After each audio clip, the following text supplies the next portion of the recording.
L'Île-de-France se prépare au déconfinement. Comment les entreprises sont-elles accompagnées pour la reprise du travail? L'enjeu est d'autant plus important que l'Île-de-France représente 30% du PIB français. Bonsoir Alexandra Dublanche. Vous êtes vice-présidente au développement économique à la région Île-de-France. La région annonce 150 millions d'euros pour soutenir les entreprises franciliennes fragilisées par la crise. Vous lancez aussi un prêt de soutien à la trésorerie des TPE et des PME en partenariat avec BPI France. Quelles sont les conditions pour accéder à ces mesures et combien d'entreprises sont concernées? Alors tout à fait, après avoir été les plus gros participants au Fonds de solidarité, à peu près 156 millions d'euros, la région d'Île-de-France, c'est 30% de ce qu'ont mis les régions dans ce Fonds de solidarité. On a souhaité créer un nouveau dispositif qui est sorti aujourd'hui, qui s'appelle le prêt rebond. Donc c'est un prêt à taux zéro pour les petites entreprises avec 2 ans de différé de remboursement. Et c'est un remboursement qui s'étale sur 7 ans. Il n'y a pas de caution personnelle du dirigeant.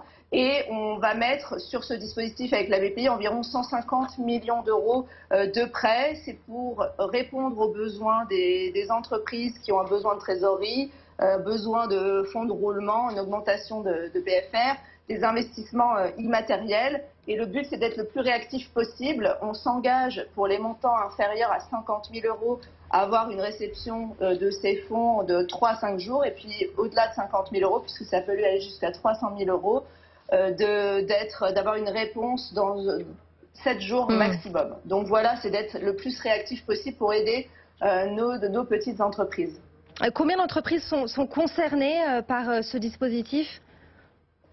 On met 150 millions d'euros sur la table, donc on va voir. Je sais qu'il y a beaucoup de demandes actuellement puisque toutes ne rentrent pas, enfin le PGE n'est pas le meilleur outil pour toutes, c'est ce qu'elles nous disent en tout cas, et il y avait vraiment besoin de ce prêt à taux zéro. Ça vient combler le manque, qui permet un peu de retrouver un peu de souffle. Comment ? Ça vient combler le manque du PGE en quelque sorte ? Tout à fait. Ce qu'on essaye de faire avec Valérie Pécresse depuis le début de cette crise, c'est toujours d'identifier les trous dans la raquette et en tant que région, de créer des dispositifs qui peuvent répondre à tous les manques. Donc c'est ce qu'on fait avec ce prêt à taux zéro. C'est aussi ce sur quoi on réfléchit avec un fonds qu'on va appeler Résilience. On espère avoir un fonds de 100 millions d'euros, avec la région 25 millions d'euros, la Banque des territoires 25 millions d'euros, et tous les territoires pour accorder des avances remboursables. Donc c'est un équivalent de quasi-fonds propres pour les entreprises entre 0 et 20 salariés qui sont quand même les plus impactés ou qui en ont le plus besoin.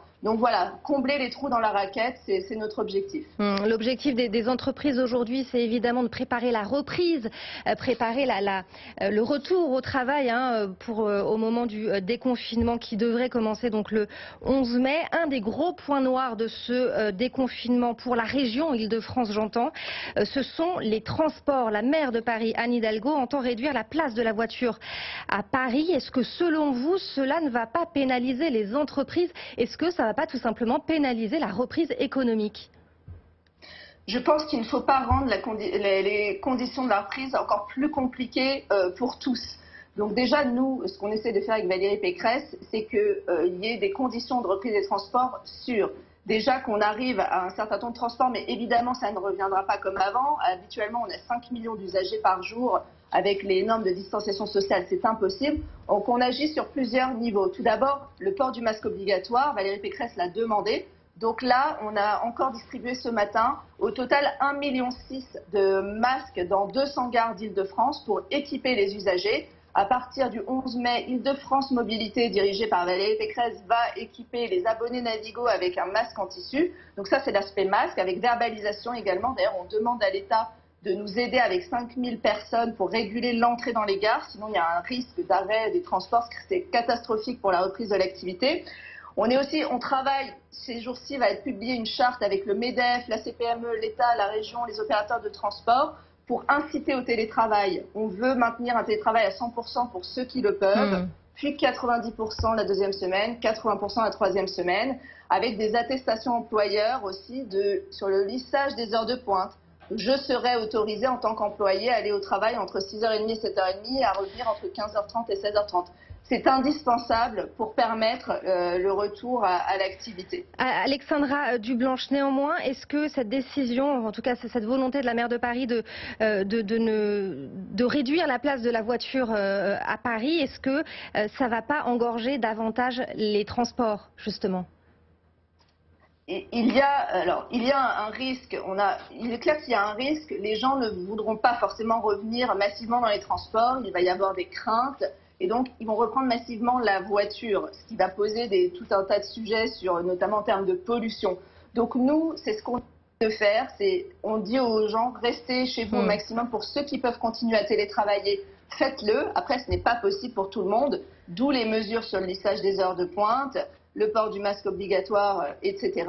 Mais il faut vraiment qu'on arrive et ne pas encore compliquer la vie des Franciliens qui, le 11 mai, ça va quand même être le début d'une période un peu complexe. Donc nous, notre but, c'est de les accompagner au mieux pour que ça soit le plus simple et le plus fluide possible. Alexandra Dublanche, dans une tribune au Monde datée du 4 mars, donc avant le confinement, vous avez dit souhaiter faire de l'Île-de-France la première smart région d'Europe.